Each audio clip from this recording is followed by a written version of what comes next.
میں سب سے پہلے تو ادارہ حاضہ کے مدیر قاری نعمت اللہ صاحب حفظہ اللہ و رعاہ اور شیخ الحدیث جامعہ حاضہ اور دوسرے تمام اساتذہ ان کے لیے دعا گو ہوں کہ اللہ تبارک و تعالیٰ ان کی علمی جہود کو مقبول بنائے اور اس کو بابرکت بنائے اور ان کو جو ہے وہ اللہ تبارک و تعالیٰ دنیا و آخرت دونوں جہانوں میں بہت ہی خوبصورت جو ہے وہ اجر عظیم جو ہے وہ عطا فرمائے۔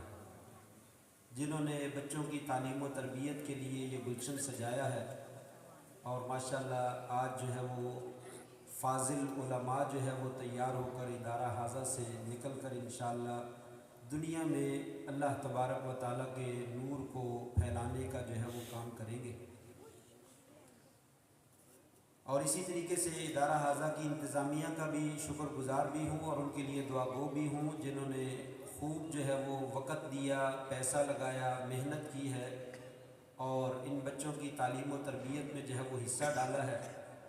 یقیناً اللہ کی توفیق کے بعد ان لوگوں کے تعاون کے بغیر ادارے جو ہے وہ چلتے ہوئے نظر نہیں آتے ہیں، تو یہ بھی انشاءاللہ ان لوگوں کے ساتھ برابر کے ثواب میں جو ہے وہ حقدار ہیں اور شریک ہیں۔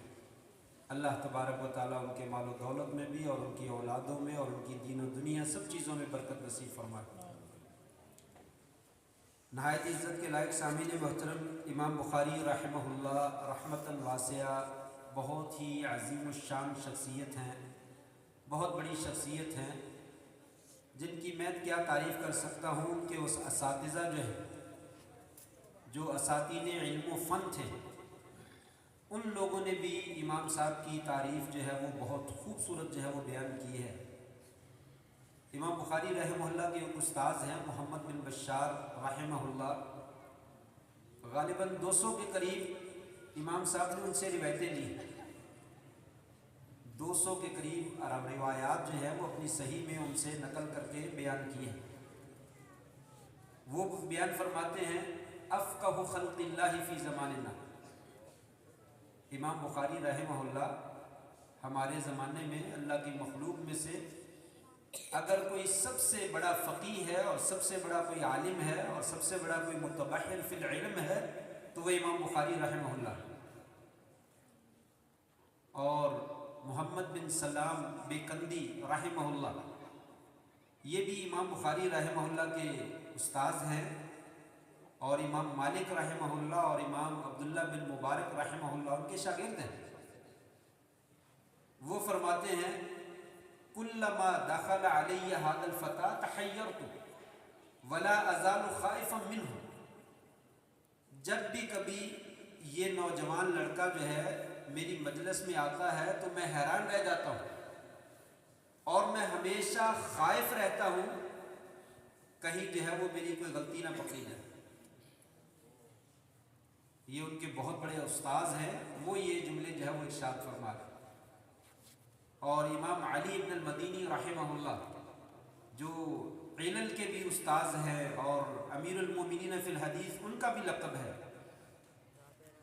ان کے پاس ان کے شاگردوں نے تذکرہ کیا کہ امام بخاری رحمہ اللہ ایک جملہ بولتے ہیں۔ کہا وہ کیا بولتے ہیں؟ امام صاحب نے خود کہا مستصغرت نفسی عند احد الا عند علی بن المدینی، میں نے اپنے آپ کو کبھی حقیر نہیں جانا، کم تر نہیں سمجھا کسی بندے کے پاس بھی سوائے امام علی بن مدینی رحمہ اللہ کے۔ جب یہ جملہ امام صاحب کو بتلایا گیا کہ آپ کے بارے میں آپ کا شاگرد جو ہے وہ یہ کہتا ہے تو کہنے لگے دعو ھذا، اس کی بات کو چھوڑ دو، فإن محمد رحمہ اللہ لم یر مثلہ، امام بخاری نے اپنے جیسا تو خود کبھی نہیں دیکھا۔ اگر میں یہ تعریف کے کلمات جو ہے وہ بیان کرنا چاہوں تو بہت لمبا عرصہ جو ہے وہ درکار ہے، لیکن بات کو آگے بڑھانا چاہتا ہوں۔ امام بخاری رحمہ اللہ کو اللہ تعالیٰ نے بہت اونچا مقام عطا کیا۔ اگر یوں کہا جائے کہ صحابہ کے بعد کوئی دوسری شخصیت ان کے قریب بھی پہنچتی ہوئی نظر نہیں آتی ہے تو شاید اس میں کوئی مبالغہ نہ ہو۔ اور پھر انہوں نے محنت شاقہ کے بعد 16 سال کی عرق ریزی کے بعد یہ کتاب صحیح جو ہے وہ مرتب فرمائی، جس کا بھی بیٹے نے سند بھی پڑھی اور آخری حدیث بھی پڑھی اور اس کا نام بھی ذکر کیا۔ عام طور پہ ہم ذکر کرتے ہیں کہ صحیح بخاری، یہ تو سبھی لوگ جانتے ہیں، بچہ بچہ جو ہے وہ جانتا ہے صحیح بخاری، لیکن اس کا نام جو ہے وہ عامت الناس کے یہاں معروف نہیں ہے۔ الجامع المسند الصحیح المختصر من امور رسول اللہ صلی اللہ علیہ وسلم و سننہ و ایامہ، یہ اس کتاب کا نام ہے۔ اگر اس کتاب کی اہمیت کے بارے میں کچھ جاننا ہو تو اس کلمات، جو نام کے کلمات ہیں، انہی کے بارے میں تھوڑی سی معلومات رکھ لینی چاہیے۔ الجامع لفظی معنی تو اس کا جمع کرنے والی ہے۔ امام بخاری رحمہ اللہ نے اس کے اندر جو ہے وہ بہت کچھ جمع کیا ہے۔ اگر کہہ دیا جائے کہ پورا دین جو ہے وہ جمع کر دیا ہے تو اس میں بھی کوئی مبالغہ نہیں۔ عام طور پہ محدثین ان کی اصطلاح میں جامع کا لفظ جو ہے اس وقت بولا جاتا ہے یا اس کتاب میں بولا جاتا ہے جس کے اندر 8 قسم کے علوم کا تذکرہ کیا گیا، اور وہ 8 قسم کے علوم وہی ہیں جن میں سارا دین جو ہے وہ آ جاتا ہے۔ نمبر 1 عقائد، عقیدے کی باتیں جس کتاب میں پائی جائیں اور اس کے ساتھ باقی 7 چیزیں بھی پائی جائیں تو اس کو جامع کہتے ہیں۔ سب سے پہلی چیز عقیدے کی ہے۔ امام بخاری رحمہ اللہ نے آخر میں کتاب التوحید جو ہے وہ ذکر کی ہے، یہ ساری عقیدے کی کتاب ہے۔ اور دوسری چیز ہے احکام۔ احکام سے مراد کسی بھی چیز کا حکم، یعنی شریعت کے فرائض اور اوامر جو ہے ان کو احکام کہتے ہیں، جیسے نماز ہے، روزہ ہے، حج ہے، زکوٰۃ ہے، اس طرح کے ساری چیزوں کے احکام یہ امام صاحب نے اپنی کتاب میں جو ہے وہ درج فرمائے ہیں احادیث کی روشنی میں۔ نمبر 3 الرقائق۔ رقائق کا مطلب یہ ہوتا ہے وہ احادیث جو دلوں کو نرم کرنے والی ہے، دل کے اندر اللہ کا ڈر اور تقوی اور زہد اور ورع جو ہے وہ پیدا کرنے والی، دنیا سے بے رغبتی پیدا کرنے والی جو حدیثیں ہیں ان کو رقائق کے نام سے تعبیر کیا جاتا ہے۔ تو تیسری چیز آپ نے رقائق کے نام سے بھی اس میں جو ہے وہ جمع کی حدیثیں۔ اور چوتھے نمبر پہ ہے آداب۔ آداب کا بھی تذکرہ کیا، بیٹھنے کے آداب، کھڑے ہونے کے آداب، چلنے کے آداب، کھانے پینے کے آداب، سونے کے آداب، گفتگو کے آداب، مجلس میں بیٹھنے کے آداب وغیرہ وغیرہ، بے شمار آداب کے بارے میں احادیث جو ہیں امام صاحب نے جو ہے اس میں نقل فرمائی۔ نمبر 5 التفسیر۔ قرآن مجید کی تفسیر کے بارے میں بھی امام صاحب نے مستقل ایک کتاب جو ہے وہ لکھی، جس میں فاتحہ سے لے کر ناس تک انہوں نے جو ہے وہ روایات جو ہے وہ مختلف قسم کی جمع فرمائی۔ نمبر 6 فتن۔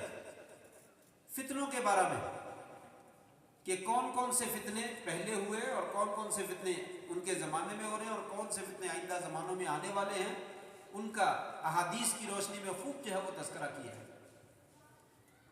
نمبر 7 السیر۔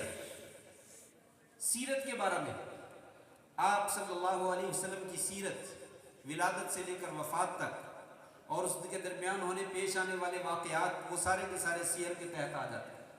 بعض نے مغازی کو علیحدہ سے لکھا اور بعض نے اسی کے تحت لکھ دیا، غزوات بھی اسی میں شامل ہو جاتے ہیں۔ نمبر 8 مناقب، جنہیں فضائل کہا جاتا ہے، فضائل انبیاء، فضائل نبی کریم صلی اللہ علیہ وآلہ وسلم، فضائل صحابہ، فضائل انصار اور مہاجرین، فضائل مکہ اور مدینہ، بے شمار چیزوں کے فضائل وہ اس کتاب المناقب میں جو ہے ذکر کیا۔ یہ 8 چیزیں ہیں جس کتاب میں پائی جائیں اس کو عمومی طور پر محدثین جو ہے وہ الجامع کے نام سے جو ہے وہ یاد کرتے ہیں۔ اس کے اوپر بحث ہے، بہت ساری کتابیں اس سے پہلے جامع کے نام سے لکھی گئی لیکن ان میں 8 قسم کے علوم اور فنون جو ہے وہ نہیں پائے جاتے۔ علی کل حال الجامع اس کو کہتے ہیں۔ المسند، مسند کے 2 معنی ہیں۔ نمبر 1 وہ روایت جس کی سند متصل ہو، جیسے ابھی بیٹے نے جو ہے وہ سند پڑھی ہے اپنے شیخ الحدیث استاذ کے نام سے لے کر نبی کریم صلی اللہ علیہ وآلہ وسلم تک، یہ سلسلہ سند جو ہے متصل ہے، درمیان میں کوئی راوی گرا ہوا نہیں ہے، انقطاع نہیں ہے، کہیں سے کوئی ٹکڑا کٹا ہوا نہیں ہے، تو اس کو ہم سند متصل کہتے ہیں۔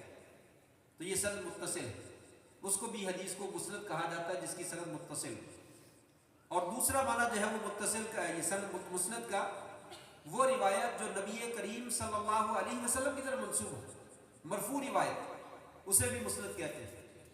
دونوں اعتبار سے یہ کتاب جو ہے وہ مسند کہلانے کی حقدار ہے کہ سند بھی متصل ہے اور وہ روایت جو ہے وہ نبی کریم صلی اللہ علیہ وآلہ وسلم تک جو ہے وہ پہنچتی ہے۔ پھر اس کے بعد کہا الجامع المسند الصحیح، یہ کتاب صحیح روایات کا مجموعہ ہے۔ صحیح روایات، امام بخاری رحمہ اللہ کے زمانے میں حدیثیں تو موجود تھی، کتابیں بھی موجود تھی، لیکن ان میں ضعیف اور صحیح روایات کی تمییز نہیں تھی، ساری مخلوط روایتیں تھیں۔ ہر کتاب میں صحیح روایات بھی تھی اور ضعیف بھی تھی۔ امام بخاری رحمہ اللہ کے ایک استاد ہیں اسحاق ابن ابراہیم، اہلاً وسہلاً،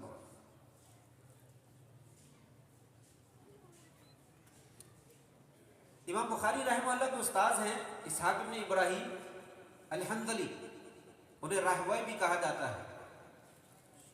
وہ ایک دن کہنے لگے اپنے شاگرد سے لو جمعتم کتابا مختصرا لصحیح سنت رسول اللہ صلی اللہ علیہ وسلم، اے بیٹے، اے امام بخاری، میری چاہت ہے کہ اگر تم ایک چھوٹی سی کتاب، مختصر کتاب نبی کریم صلی اللہ علیہ وسلم کی صحیح احادیث کی مرتب کر دو تو بہت ہی اچھا ہوتا۔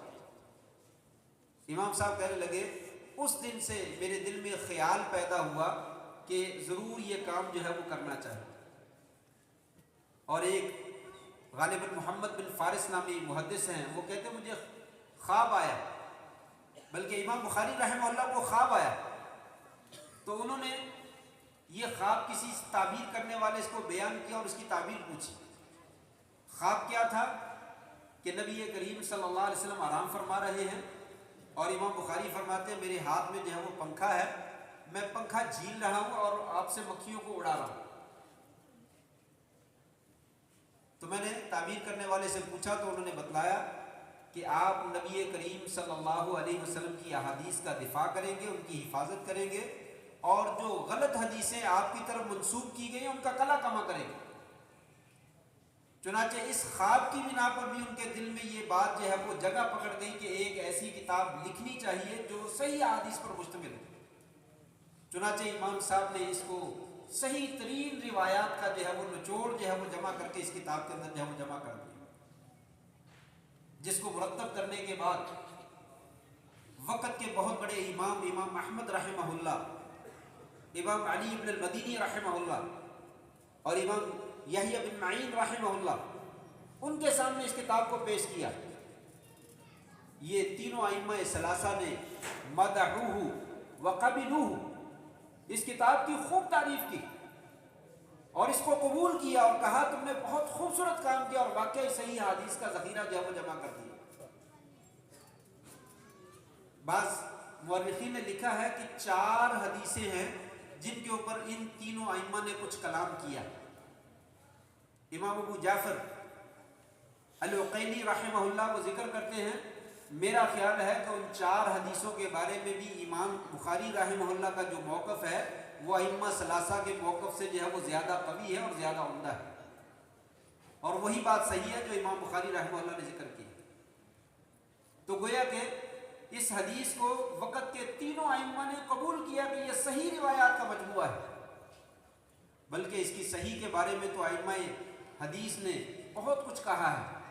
امام نووی رحمہ اللہ تو خوب فرماتے ہیں اتفق العلماء علی ان اصح الکتب بعد کتاب اللہ صحیحہ البخاری و مسلم، علماء کرام کا اس بات کے اوپر اتفاق ہے، تمام علماء کا، کہ قرآن مجید کے بعد اگر کوئی سب سے زیادہ صحیح کتاب ہے حدیثوں کی تو وہ صحیح بخاری اور صحیح مسلم ہے۔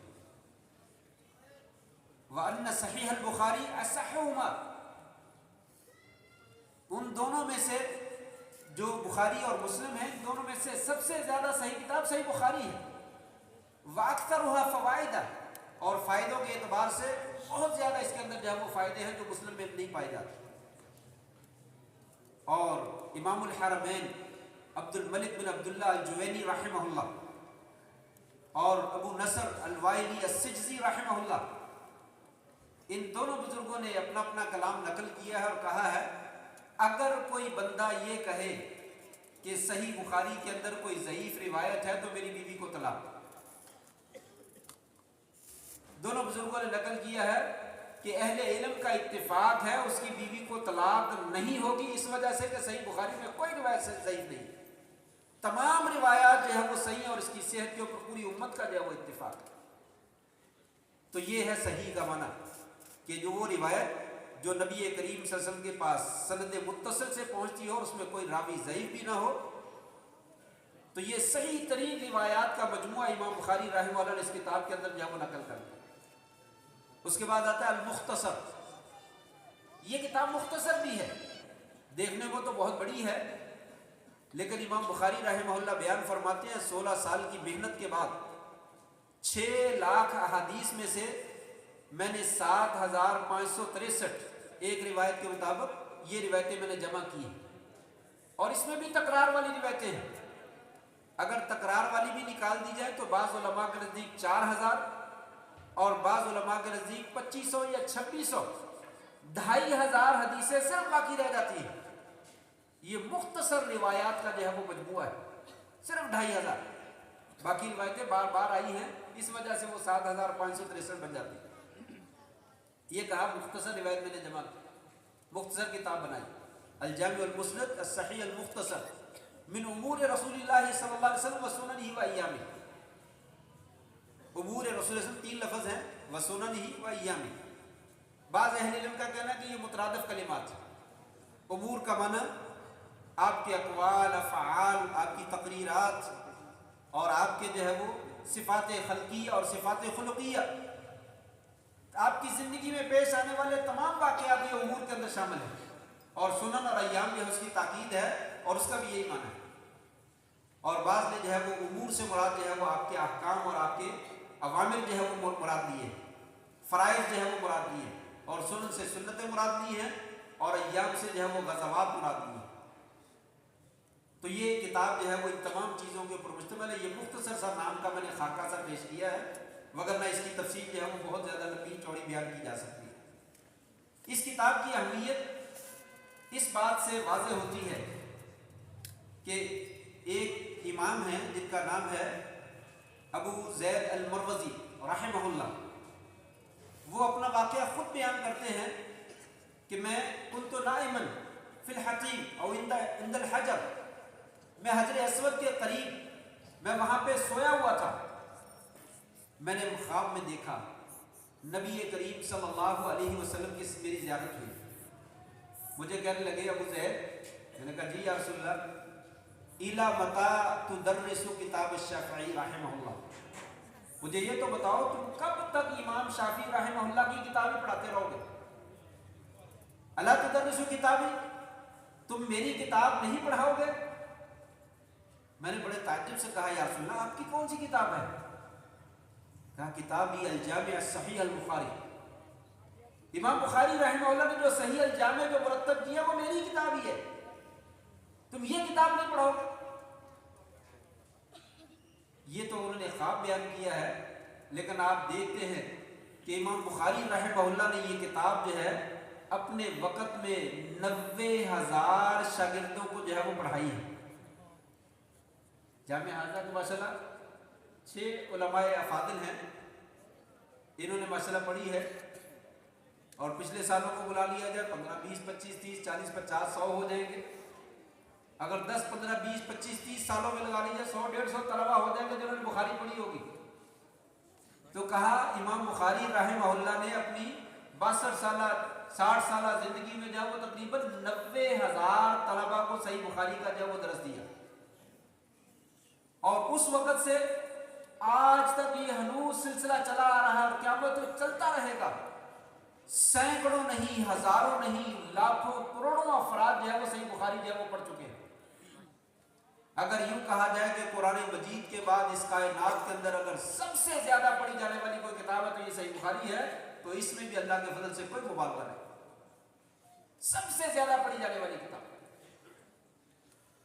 غالباً ایک امام نے تو لکھا ہے, غالب بن عبد الرحمن محدث ہیں, ان کے بارے میں غالب بن عبد الرحمن الاندلسی ان کے بارے میں آتا ہے کہ انہوں نے صحیح بخاری 700 مرتبہ اکیلے نے پڑھی.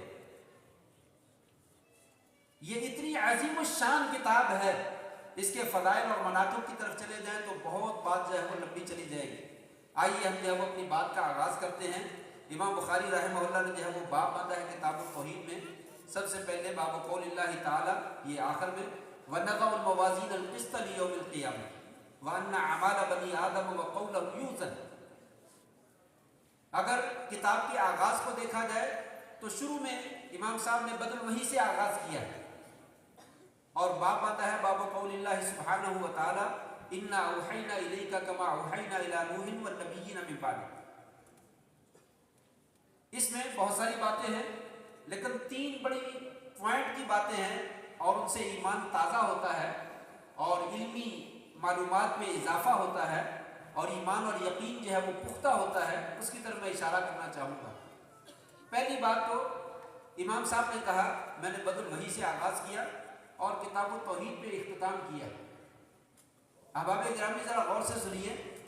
یہ دنیا جہاں جو اللہ تبارک و تعالیٰ نے یہ گلشن سجایا ہوا دنیا کا، یہ ہمارا دارالامتحان ہے اور کل قیامت کے دن ہمارا رزلٹ جو ہے وہ اناؤنس کیا جائے گا. اس امتحان میں کچھ لوگ کامیاب ہو جائیں گے اور پاس ہو جائیں گے اور اعلیٰ نمبروں میں کامیاب ہو جائیں گے. دعا کیجیے اللہ تبارک تعالیٰ مجھے بھی اور آپ کو ان کامیاب لوگوں کی صف میں شامل فرما دے. اور وَلَعِیَاذُ بِاللَّہ کچھ لوگ ناکام ہو جائیں گے. امام صاحب فرماتے ہیں لوگوں میں نے یہ کتاب مختصر بڑی جافشانی سے نقل کی ہے، بڑی محنت سے بنائی ہے، اللہ کی توفیق سے بنائی ہے. میں نے بدل وحی سے آغاز کیا ہے اور توحید پہ اختتام کیا ہے. گویا کہ میں یہ کہنا چاہتا ہوں کہ جو بندہ بھی اپنی اساس اور بنیاد وحی کو بنا لیتا ہے، اور وحی جو ہے وہ کتاب اللہ اور سنت رسول کا نام ہے، جو بندہ اپنی بنیاد اور اساس وحی کو بنا لے اور اپنا خاتمہ توحید کے اوپر لا الہ الا اللہ کے اوپر کر لے، کل قیامت کے دن وہ بندہ کامیاب ہو جائے. جس نے اپنی اساس اور بنیاد جو ہے وہ وحی کے اوپر نہیں بنائی یا اس نے اپنا خاتمہ جو ہے وہ توحید کے اوپر نہیں کیا ہے، ایسا بندہ جو ہے وہ ناکام ہو جائے گا اور جہنم میں چلا جائے گا. وَلَعِیَاذُ بِاللَّہ. دوسرا پوائنٹ اس میں یہ بیان کیا گیا جو اہل علم نے ذکر کیا ہے کہ لوگوں تمہارے پاس جو ہے وہ مفتی بھی ہیں، تمہارے پاس جو ہے وہ پیر بھی ہیں، تمہارے پاس آئمہ بھی ہیں، بڑے بڑے شاعر بھی ہیں، بڑے بڑے دانشور بھی ہیں، بڑے بڑے محدث بھی ہیں، بڑے بڑے فقیہ بھی ہیں. ہر بندہ یہ کہتا ہے کہ میرے بڑے نے جو بات کہہ دی وہ حرف آخر ہے. کہا نہیں، یہ میں نے بدل وحی سے لے کر توحید پر، توحید کے اختتام تک ایک معیار، ایک کسوٹی اور ایک جو ہے وہ میزان بنا دیا، ترازو بنا دیا. کسی کا بھی قول تولنا ہو تو اس کتاب کے اوپر تول لو. اگر اس کے موافق آ جائے تو سمجھو اس کا قول جو ہے وہ صحیح ہے، اور اگر اس کے مخالف آ جائے تو اس کا قول جو ہے وہ مردود ہے، اس کو رد کر دو، وہ صحیح نہیں ہے، اس کو چھوڑ دو. اور یہی بات امام ابن کثیر رحمہ اللہ نے جو وہ ذکر فرمائی ہے، فَتُوزَنُ الْأَقْوَالُ وَالْأَفْعَالُ بِأَقْوَالِ الرَّسُولِ صلی اللہ علیہ وسلم وَأَفْعَالِهِ فَمَا وَافَقَ ذَلِكَ قُبِلَ وَمَا خَالَفَ ذَلِكَ رُدَّ. لوگوں جتنے بھی لوگوں کے قول اور فعل ہیں وہ سارے کے سارے نبی کریم صلی اللہ علیہ وسلم کے قول اور فعل کے اوپر تولے جائیں گے. اگر ان حدیثوں کے موافق آ جائیں تو قبول کر لیے جائے، اور اگر ان کے مخالف آ جائے تو ان کو رد کر دیا جائے، کائن من کان، وہ کوئی بھی کیوں نہ ہو. تو یہ امام صاحب نے میزان اور ترازو بنا دیا ہے کہ کسی کی بات کو پرکھنا ہے، کسی کی بات کو تولنا ہے، کسی کی عمل کو تولنا ہے تو اس کسوٹی کے اوپر اور اس میزان اور معیار کے اوپر تول لیجئے. اگر وہ موافق آ گئے تو قابل قبول ہے، نہیں تو رد کر دیجیے. اور تیسری بات، امام صاحب نے جو بدل وحی میں آیت نقل کی اور یہاں بھی آیت نقل کی ہے وَنَضَعُ الْمَوَازِينَ الْقِسْطَ لِيَوْمِ الْقِيَامَةِ. امام صاحب نے ذکر کیا ہے کہ اِنَّا أَوْحَيْنَا إِلَيْكَ كَمَا أَوْحَيْنَا إِلَى نُوحٍ وَالنَّبِيِّينَ مِن بَعْدِهِ. اے پیارے پیغمبر علیہ السلام، ہم نے آپ کی طرف وحی کی ہے، اسی طرح وحی کی ہے جیسے نوح علیہ السلام کی طرف وحی کی اور ان کے بعد میں آنے والے انبیاء جو ہے ان کی طرف وحی کی. کیا مطلب؟ آج امام صاحب کے زمانے میں بھی، بلکہ نبی صلی اللہ علیہ وسلم کی وفات کے بعد ہی اور امام صاحب کے زمانے میں بھی اور آج بھی اور قیامت تک یہ فتنے چلتے رہیں گے. اور یہ بہت بڑا فتنہ ہے کہ ہمیں جو ہے وہ قرآن مجید ہی کافی ہے, حدیث کی کوئی ضرورت نہیں. حدیث کی کیا اہمیت ہے؟ قرآن تو لکھا گیا تھا, قرآن تو محفوظ ہو گیا تھا, حدیث نہ لکھی گئی تھی نہ محفوظ کی گئی تھی, لہذا پتہ نہیں لوگوں نے کیا کچھ اس میں شامل کر دیا ہے. حدیث کی کوئی حیثیت نہیں. امام صاحب نے بدر الوحی سے آغاز کر کے کہا, وہ اللہ کے بندو تمہاری عقل کیوں ماری گئی, تمہاری مت کیوں ماری گئی ہے؟ یہ حدیث پاک جو ہے یہ وحی ہے, یہ اللہ کا کلام ہے. اور اللہ تعالیٰ نے جیسے قرآن مجید کی حفاظت کی, اس حدیث کی بھی حفاظت کی ہے. جیسے قرآن لکھا گیا اس حدیث کو بھی لکھا گیا ہے. کہا تم قرآن کو مان لیتے ہو اس لیے کہ وہ لکھا گیا تھا. انا اوحینا الیک کما اوحینا الی نوح والنبیین, ہم نے نوح علیہ السلام کی طرف جیسے وحی کی ہے, نبی آپ کی طرف بھی ویسے وحی کی. نوح علیہ السلام نے 950 سال اپنی قوم کو تبلیغ کی. کون سے قرآن کے مطابق؟ کوئی قرآن نہیں تھا, کوئی تورات نہیں تھی, کوئی انجیل نہیں تھی, کوئی زبور نہیں تھی, کوئی صحف موسیٰ, کوئی صحف ابراہیم, کچھ بھی نہیں تھا. جو 950 برس جو ہمیں تبلیغ کی ہے وہ کون سی کی ہے؟ حدیث کی تبلیغ کی ہے. زبانی کلامی جو اللہ کا پیغام آیا تھا قوم کو پہنچاتے رہے. اور قوم نے ایک دفعہ بھی نہیں کہا. جو آج کے منکرین حدیث اعتراض کرتے ہیں کہ نوح وہ لکھا ہوا کلام تو لے کر آ گئے, تیرے پاس تو لکھا ہوا کلام ہی نہیں, ہم کیسے مان لیں؟ ان بیچاروں کو کیا معلوم؟ انہوں نے کہا بس جو چیز لکھی ہوتی بس وہی قابل قبول ہوتی. کوئی کتاب نوح علیہ السلام کی طرف نازل ہی نہیں کی گئی. اللہ کا پیغام آیا اور وہی آیا, اور وہ حدیث کی شکل میں نوح علیہ السلام نے اپنی قوم کو پہنچایا. قوم نے نہیں مانا, اسی کی بنا پر اللہ تبارک و تعالیٰ نے پانی کے اندر ہوتے دے دے کر جو تباہ و برباد کر. کس کا انکار کرنے کی وجہ سے؟ حدیث کا انکار کرنے کی وجہ سے. موسیٰ علیہ السلام, فرعون کے ساتھ مناظرہ ہوا, مکالمہ ہوا, بات چیت ہوئی, تبلیغ ہوئی, انکار کر دیا. اللہ تبارک و تعالیٰ نے اسے بھی پانی میں ہوتے دے دے کر ہلاک کر دیا. فرعون نے کس چیز کا انکار کیا؟ تورات تو بھی نازل ہی نہیں ہوئی. فرعون کے ہلاک ہونے کے بہت بعد جا کر تورات اللہ تعالیٰ نے عطا کی موسیٰ علیہ السلام. اس سے پہلے فرعون کے ساتھ جو بات چیت چلی ہے وہ حدیث کی بات چلی ہے. حدیث کو بیان کیا موسیٰ علیہ السلام نے, اور فرعون نے حدیث کا انکار کیا. اس حدیث کا ہی انکار کرنے کی وجہ سے اللہ تعالیٰ نے فرعون کو تباہ و برباد کر دیا, اس کے حواریوں کو تباہ کر دیا. انا اوحینا الیک کما اوحینا الی نوح والنبیین من بعدہ, ہم نے سیم اسی طرح جیسے نوح علیہ السلام کو وحی کی گئی اور اس کے بعد میں آنے والے نبیوں کو وحی کی, نبی آپ کی طرف بھی ویسے وحی کی. یہ حدیث ہے. یار دوستوں نے آج کل حدیث کا کیا مذاق اڑایا ہے, اور کیا دین کا جو ہے وہ نعوذ باللہ من ذالک کیا حشر کیا ہے, والعیاذ باللہ. کتنے ہی اپنے آپ کو مفتیان کہلانے والے, ثقالت کہلانے والے, دانشور کہلانے والے, فقیہ اور مجتہد کہلانے والے, ان کے مسئلے سن لیجئے تو انسان کے رونگٹے کھڑے ہو جاتے ہیں. لکھا ہے, کتابوں میں لکھا ہے, بڑی بڑی کتابوں میں لکھا ہے, اگر کوئی بندہ ایک عورت کو پکڑ لے, کسی عورت کو بازار میں جاتی ہوئی محلے کی, اسے پکڑ لے اور قاضی کی عدالت میں لے جائے, اور 2 بندے اپنے ساتھ جو ہے وہ جھوٹے گواہ تیار کر لے, اور قاضی کی عدالت میں جا کر مقدمہ پیش کر دے کہ قاضی صاحب یہ میری بیوی ہے. وہ دعویٰ کرنے والا جانتا ہے, 100% جانتا ہے میں جھوٹا ہوں. وہ کہتا گواہ لاؤ, وہ 2 بندے پیش کر دیتا ہے. وہ 2 بندے 100% جانتے ہیں ہم جھوٹے ہیں, یہ اس کی بیوی نہیں ہے, لیکن جھوٹی گواہی دیتے ہیں. قاضی کو عورت کی بات میں کوئی صداقت نظر نہیں آتی, عورت انکار کر رہی ہے لیکن اس کی بات میں کوئی صداقت نظر نہیں آتی. قاضی فیصلہ دیکھ رہا ہے یہ آپ کی بیوی ہے. ان مفتیان نے, ان نام نہاد سکالرز نے, اور ان نام نہاد جو ہے وہ مجتہدین اور فقہاء نے یہ لکھا ہے کہ وہ بیوی اسی کی ہے, اس کے لیے حلال ہے, تو مرضی کرنا چاہے کرنا. وہ بندہ خود دعویٰ کرنے والا جھوٹا ہے اور جانتا ہے میں جھوٹا ہوں, گواہی دینے والے جانتے ہیں ہم جھوٹے ہیں, زبردستی کر رہے ہیں, لیکن انہوں نے لکھا کہ یہ جو ہے وہ قاضی نے فیصلہ دے دی لہذا اس کے لیے حلال. امام صاحب نے اس طرح کے ایک نہیں سینکڑوں لوگوں کا یہ حدیث کی کتاب نقل کر کے بدل وحی سے لے کر ذکر کیا، اور لوگوں یہ اللہ کی وحی ہے، حدیث پاک نبی کریم صلی اللہ علیہ وسلم کا کلام اپنا نہیں ہے، آپ کے الفاظ ضرور ہیں لیکن معانی اور مفہوم اس کا من جانب اللہ ہے، یہ اللہ کی وحی ہے، اس کا انکار نہ کرو وگرنہ تباہ و برباد ہو جائے۔ نبی کریم صلی اللہ علیہ وسلم نے کیا فرمایا؟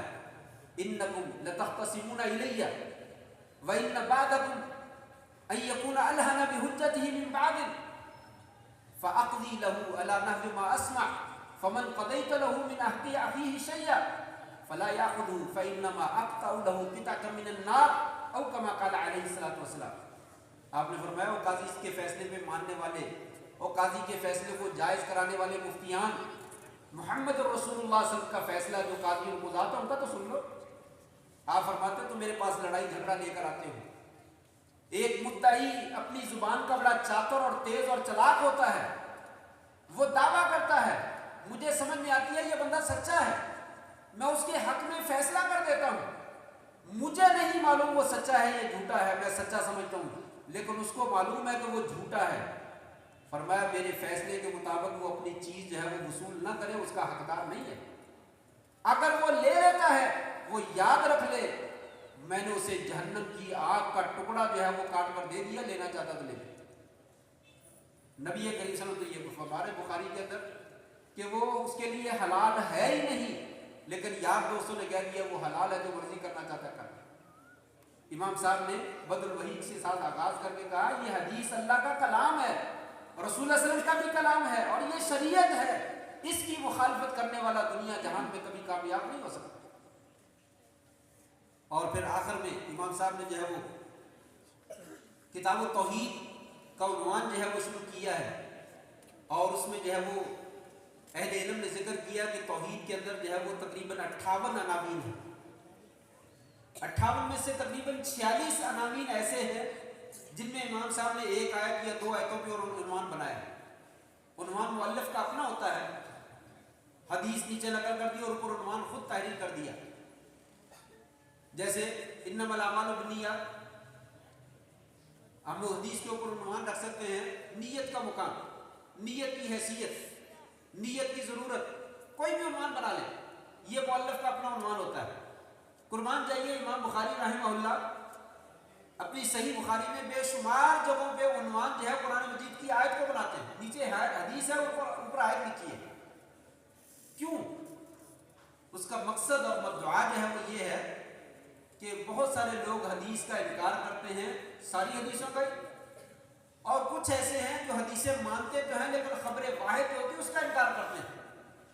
خبر واحد کا مطلب یہ ہوتا ہے کہ اس کو ایک بندہ بیان کرنے والا، اس کو 2 بندے بیان کرنے والے، زیادہ تر 3 بیان کرنے والے، اس کو زیادہ لوگ بیان نہیں کرتے، 1-2 افراد بیان کرتے ہیں، یہ خبر واحد ہے۔ قربان جائیے امام بخاری رحمہ اللہ رحمۃ واسعہ پہلی حدیث بھی غریب لے کر آئے اور آخری حدیث بھی غریب لے کر آئے، اور پھر اس کے اوپر عنوان جو ہے وہ آیت کا باندھا ہے، اور کہا نکمے لوگوں یاد رکھ لو جس نے نبی کریم صلی اللہ علیہ وسلم کی حدیث کا انکار کیا اس نے آپ کی حدیث کا انکار نہیں کیا، اس نے قرآن مجید کا انکار کیا، اس لیے کہ میں نے اوپر عنوان باندھ کر جو ہے وہ ذکر کیا ہے جو مسئلہ حدیث سے ثابت ہو رہا ہے وہی مسئلہ قرآن سے بھی ثابت ہو رہا ہے۔ یہی کلام امام احمد رحمہ اللہ نے کتاب السنہ میں بھی نقل کیا کہ اللہ تعالیٰ نے ذکر المیزان فی قولہ تعالی ونضع الموازین القسط لیوم القیامہ، قرآن میں اللہ نے ترازو کا ذکر کیا، وذکر النبی صلی اللہ علیہ وسلم المیزان، نبی صلی اللہ علیہ وسلم نے اپنے قول میں میزان کا تذکرہ کیا، ثقیلتان فی المیزان جو حدیث پڑھی گئی، فرماتے ہیں فمن رد علی النبی صلی اللہ علیہ وسلم فقد رد علی اللہ سبحانہ وتعالی، جس نے نبی کریم صلی اللہ علیہ وسلم کی حدیث کا رد کیا اس نے آپ کی حدیث کا رد نہیں کیا، اس نے اللہ تبارک و تعالیٰ کا رد کیا اور قرآن کا رد کیا۔ یہی مقصد ہے امام بخاری رحمہ اللہ۔ فرمایا وَنَضَعُ الْمَوَازِينَ الْقِسْطَ لِيَوْمِ الْقِيَامَةِ، لوگوں قیامت کے دن اللہ تعالیٰ فرماتے ہیں ہم ترازو لگائیں گے جو عدل والا ترازو ہوگا، سراپا عدل، اس کے اندر ذرہ برابر بھی ڈنڈی مارنے کی اور مرنے کی جو ہے وہ گنجائش نہیں ہوگی، سب چیزیں جو ہے وہ بالکل صحیح تولی جائے گی، جیسا کہ وہ حدیث بطاقہ آتی ہے ٹائم نہیں ہے مگر میں تفصیل کے ساتھ ذکر کرتا ہوں، اس میں فائدہ بھی ذکر کرتا، لیکن آگے بات بڑھاتا ہوں کہ 999 رجسٹر یا 99 رجسٹر ایک پلڑے میں، اور ایک چھوٹا سا ٹکڑا پرچی جس کے اوپر اللہ تعالیٰ کی تعریف کے کلمات اور اللہ کا کلمہ جو ہے وہ لکھا ہوا ہے، وہ اس ترازو میں ڈال دیا جائے گا تو وہ پرچی والا پلہ جو ہے وہ بھاری ہو جائے گا۔ فقاشت السجلات، وہ رجسٹر جو ہے وہ 99 یا 999 سارے جو ہے وہ آسمان کو لگیں گے۔ فرمایا وہ ایک پرچی والا بندہ جو ہے وہ کامیاب ہو جائے گا۔ یہ میزان ہے، ترازو لگے گا، ونضع الموازین القسط، عدل والا ترازو جو ہے وہ لگایا جائے گا۔ اور پھر کہا وَأَنَّ أَعْمَالَ بَنِي آدَمَ وَقَوْلَهُمْ يُوزَنُ، لوگوں تمہارے عمل اور تمہارے قول، زبانی باتیں یہ تولی جائیں گے۔ اعمال میں نماز بھی آ جاتی ہے، روزہ بھی آ جاتا ہے، زکوٰۃ، حج، اور انسان کا قول بھی آتا ہے، جو باتیں انسان کرتا ہے یہ بھی تولی جائیں گی۔ علیحدہ سے ذکر کیا اس کی اہمیت کے پیش نظر کہ بہت سارے لوگ زبان کی بات کو اہمیت نہیں دیتے، نماز کو بڑی اہمیت دیتے ہیں، حج کو بڑی اہمیت دیتے ہیں، لیکن زبان کے ساتھ بات کرنے کو کوئی اہمیت نہیں دیتے۔ کہا لوگوں زبان کے ساتھ بات کرنے کو بھی اسی طرح اہمیت دو جیسے نماز کو اہمیت دیتے ہو۔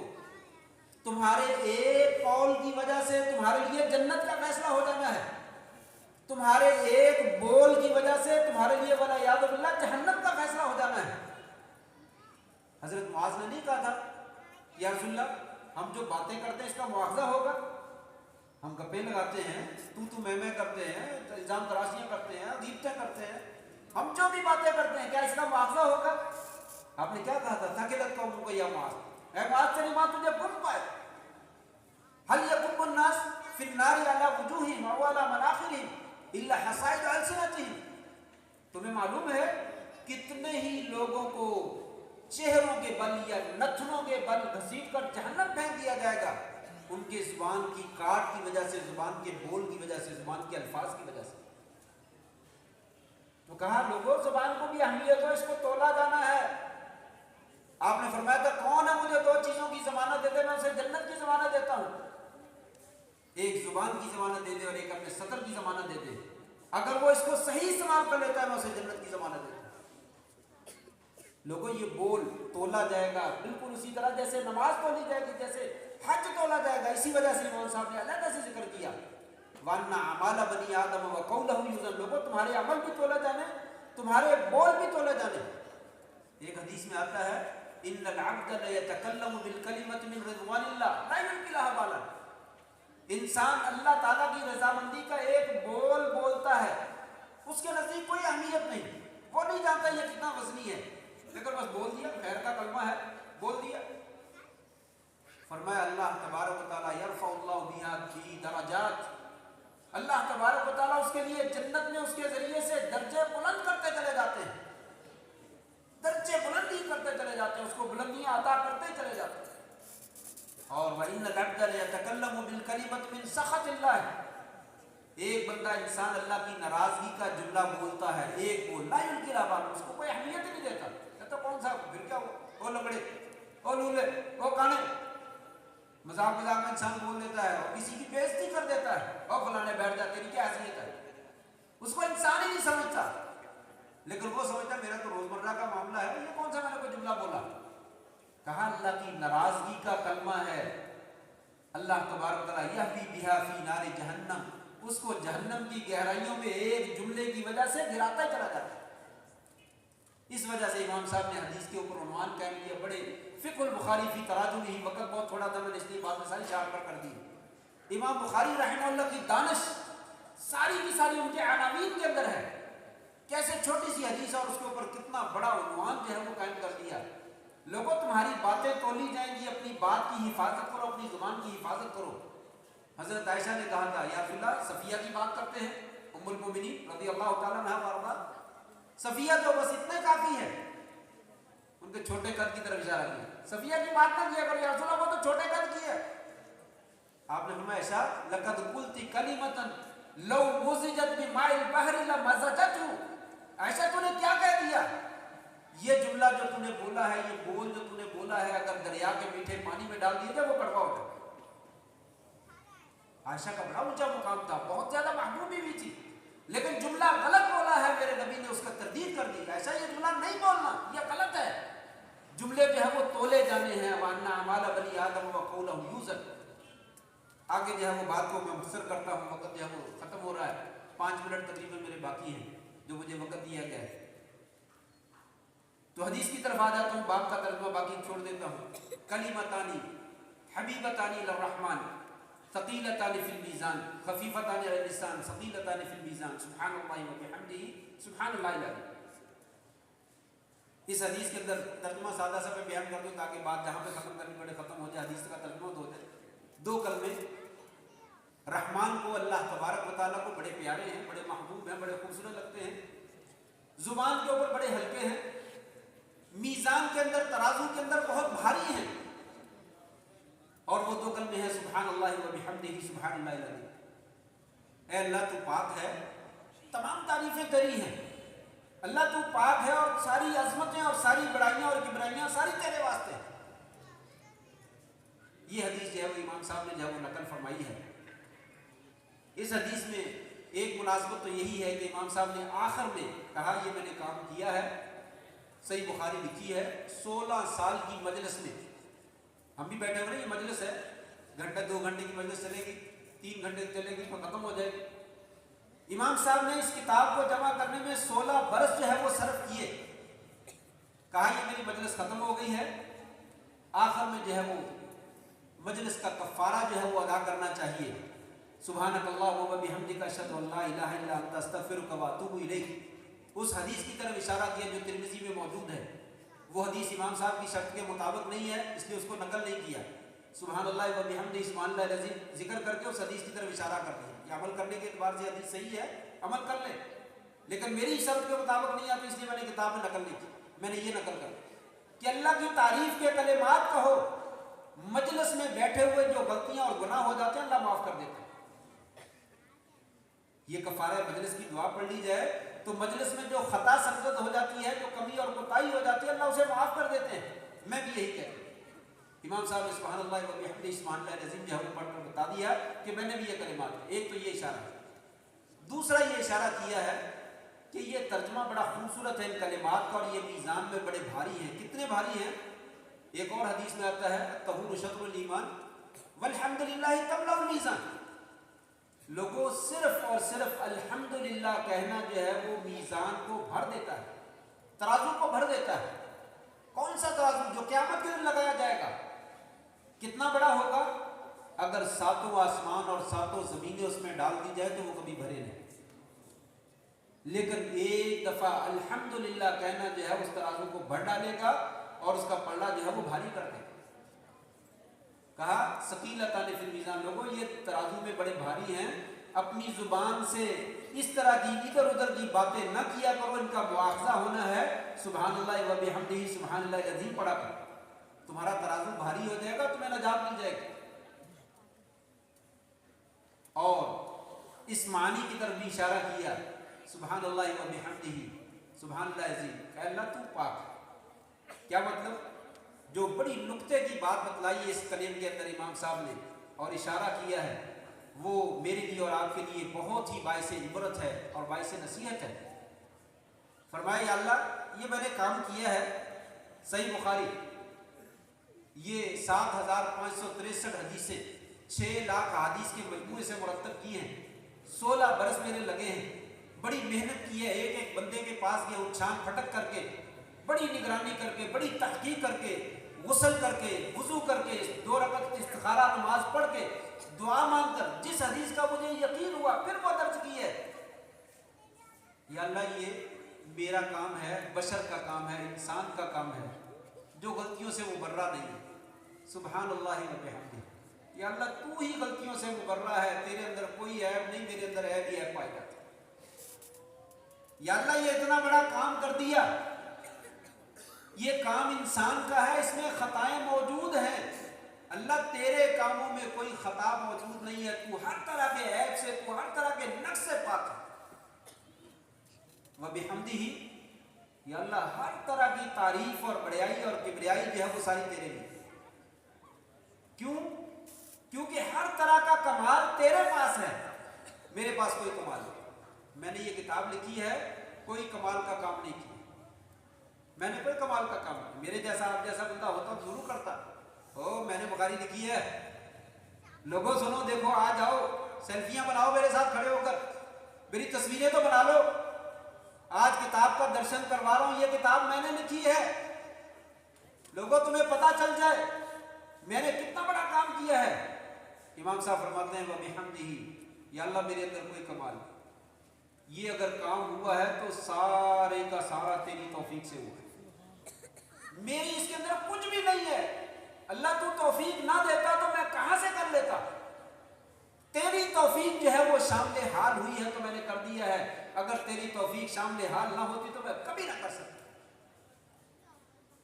یہ سبحان اللہ و بحمدہ سبحان اللہ العظیم کا یہ معنی ہے، یہ ترجمہ ہے، یا اللہ جتنے بھی عیب ہیں وہ سارے ہم میں ہیں، اور جتنی بھی خوبیاں ہیں ساری کی ساری تیرے اندر ہیں، اور دنیا میں اگر کوئی اچھا کام ہم کر جاتے ہیں تو اس میں ہمارا کوئی کمال نہیں ہے، صرف اور صرف تیری توفیق جو ہے وہ ہوتی ہے، ہم وہ کام کر جاتے ہیں۔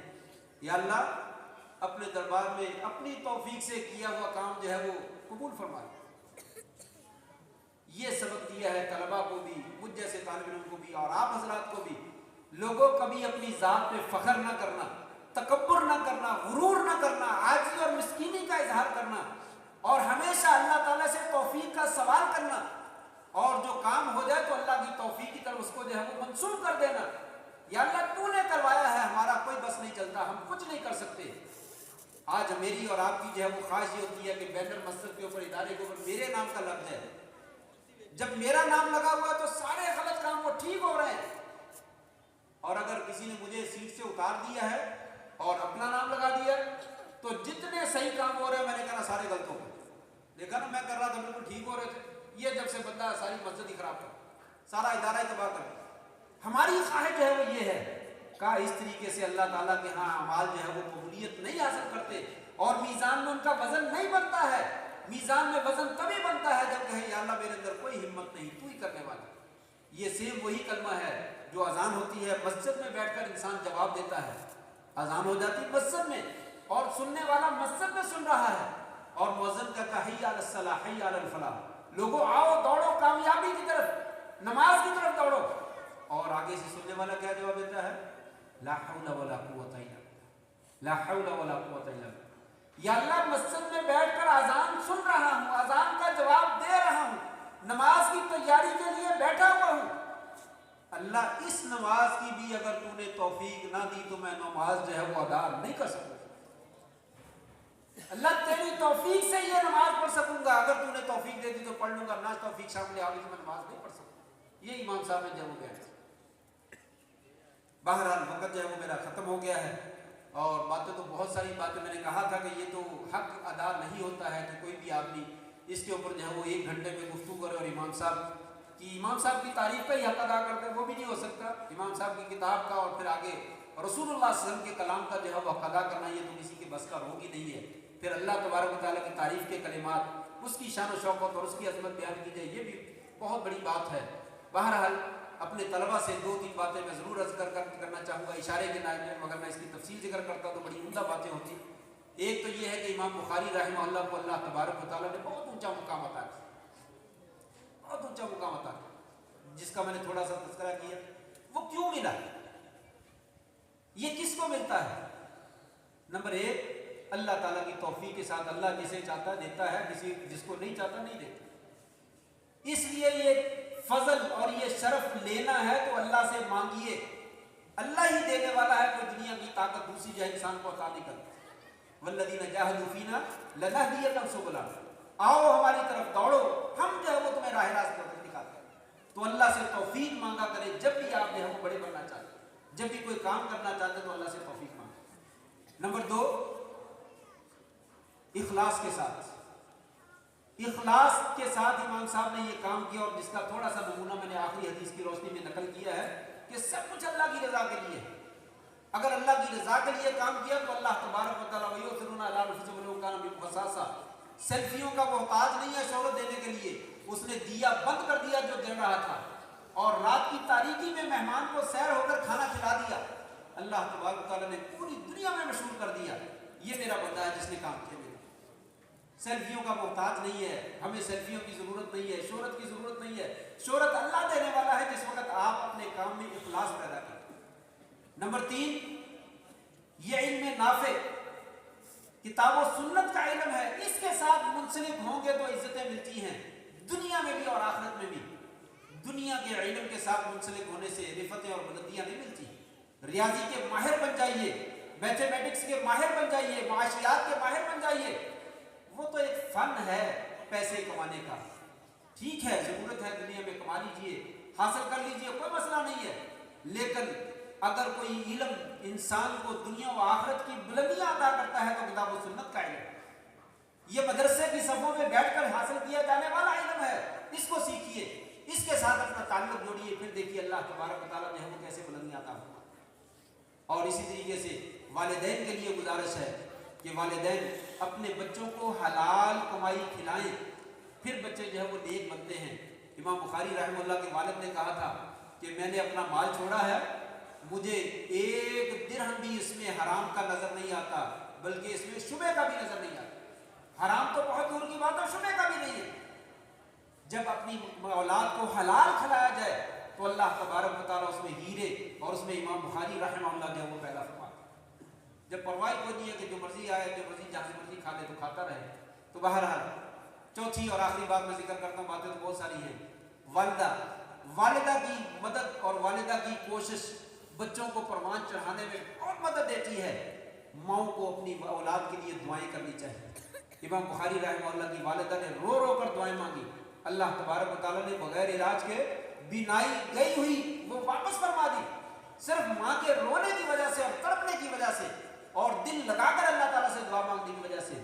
اگر مائیں اپنی اولاد کے لیے دعائیں مانگے تو کیوں بچے جو ہے وہ پروان نہیں چڑھتے. بچے اپنی ماؤں کی خدمت کریں اور ان سے دعائیں لیں اور پھر دیکھیں وہ کیسے عروج پہ پہنچتے ہیں. معذرت کے ساتھ میں نے 2-4 دن اوپر لے لیے ہیں. اللہ تبارک تعالیٰ سے دعا ہے یا اللہ جو باتیں میں نے کی ہیں ان میں اگر کوئی کمی اور کوتاہی ہے تو میں ذمہ وار ہوں اور قصوروار ہوں، مجھے معاف فرما دیجیے. اور اگر کوئی خیر کی بات ہوئی ہے تو اللہ سبحان اللہ و بحمدہ سبحان اللہ العظیم، اللہ تیری توفیق سے ہوئی ہے. مجھ ناچیز کو بھی اور میرے تمام احباب کو بھی ان پر عمل کرنے کی توفیق نصیب فرما دے. ہمیں دنیا میں بھی اچھے اعمال کے ساتھ اخلاص کی دولت سے مالا مال فرما دے. ہماری دنیا بھی بہتر فرما دے، ہماری آخرت بھی بہتر فرما دے. وآخر دعوانا الحمد للہ رب العالمین.